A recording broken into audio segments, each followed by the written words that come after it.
The United States government is spending $500 million per year to churn out negative news on China.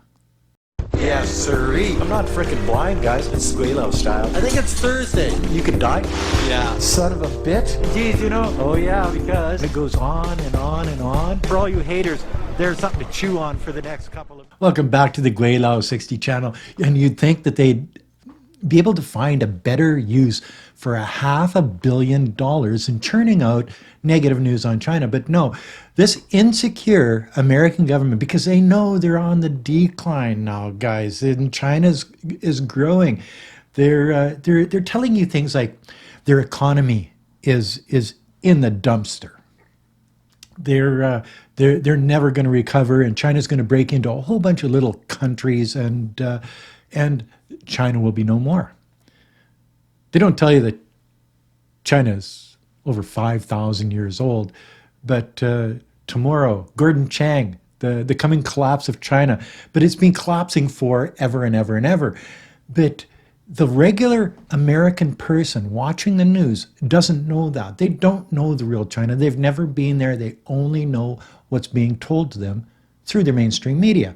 So they believe it. It's a form of, they're paying $500 million a year. The American taxpayer is paying $500 million a year to have their government brainwash them into hating 20% of the world's population.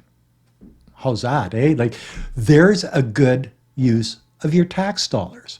They will tell you that China's committing genocide. China has slave labor. China has done bad things to everybody and everything around the world. They're growing their military.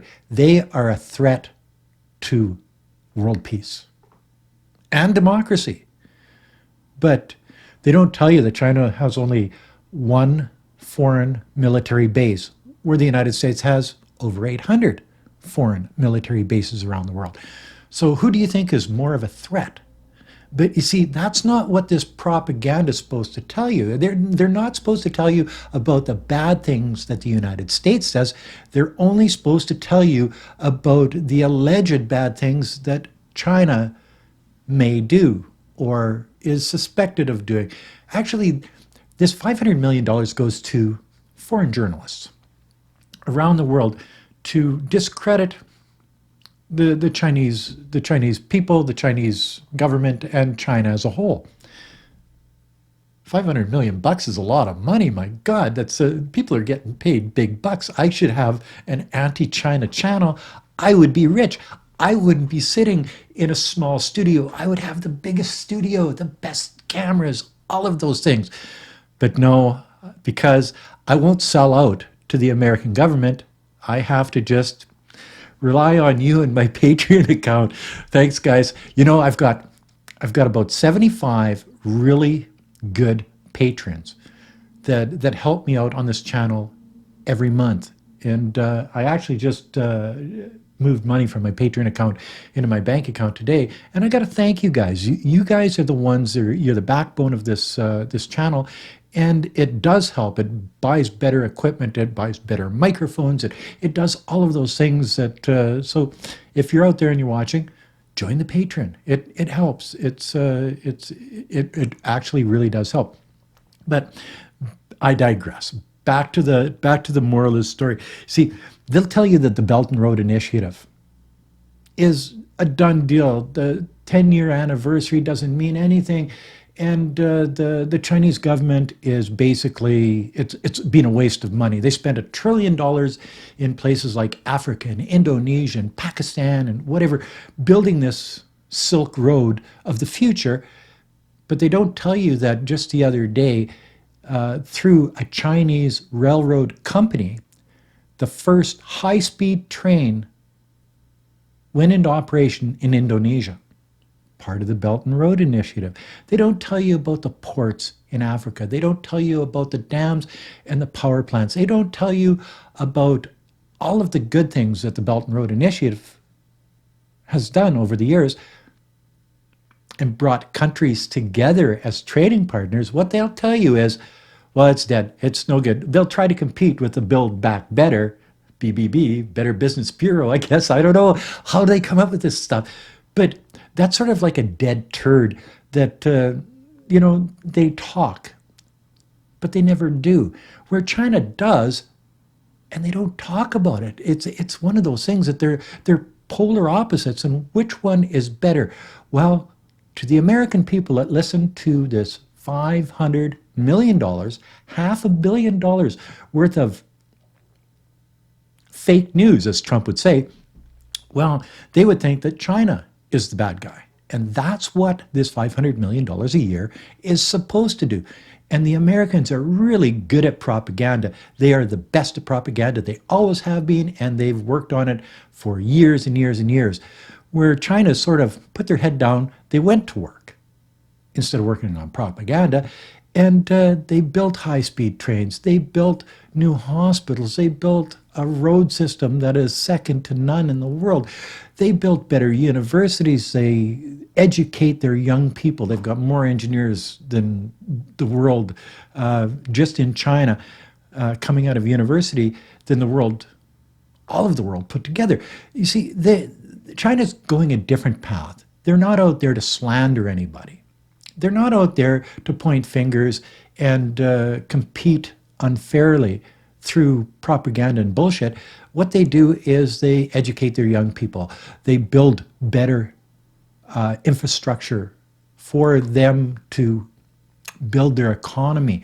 When things go south a little bit here and there, and every economy is going to have a hit here and there, when there's a recession, what they do is they put more money into infrastructure building. They employ people by the government. And this is a good thing because you see the subways going into the cities. You see the roads being built. You see the airports being built. Have you ever been to an airport in China that's been a shitty airport? I haven't, and I've been all over China. They're all state of the art. So when you look at a country that's putting 500, like I can't say it enough, $500 million, that's $500 million, guys, every year into propaganda to demonize China as a country, you have to think to yourself, what are they afraid of? Obviously, they're afraid of China and how China's growing in leaps and bounds. They have more influence around the world now than the United States does. They have more allies in different countries around the world, more partners in economics around the world. They're in every trading partnership in that area of the world, and they seem to be the leading country, taking on the leading role of these trading partnerships. And I think that's what's freaking out the Americans.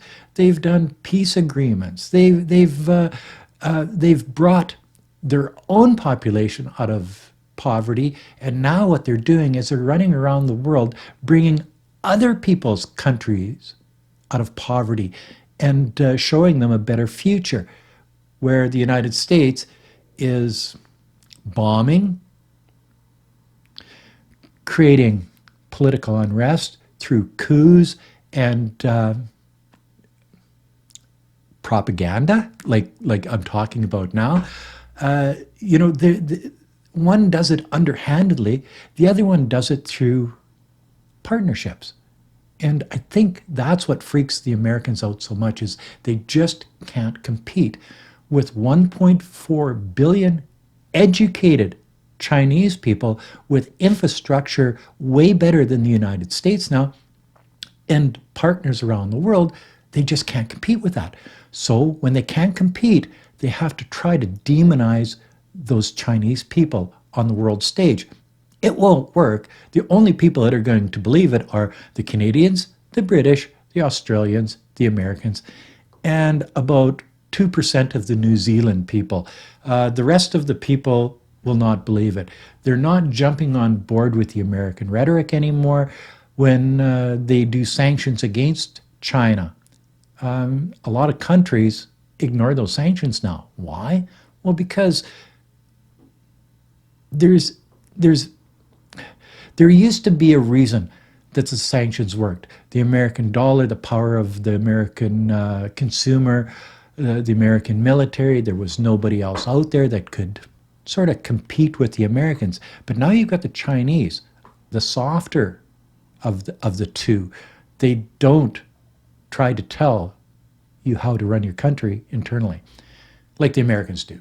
They don't use their military to intimidate you. They don't try to overthrow your government if that government doesn't have the same outlooks and views as the American government. So it's sort of the black horse and the white horse, and go figure. China just happens to be the white horse. And that, my friends, is another video from Gweilo 60. $500 million. That's a whack of cash. If you like this video, as always, like, comment, subscribe, push that share button. Don't forget to resubscribe. Go over to my TikTok and my Twitter. They're in the description below, the links. And check out some of that stuff too, because it can be different. It can be the same. But it's all Gweilo 60. Until next time, peace out. Bye now.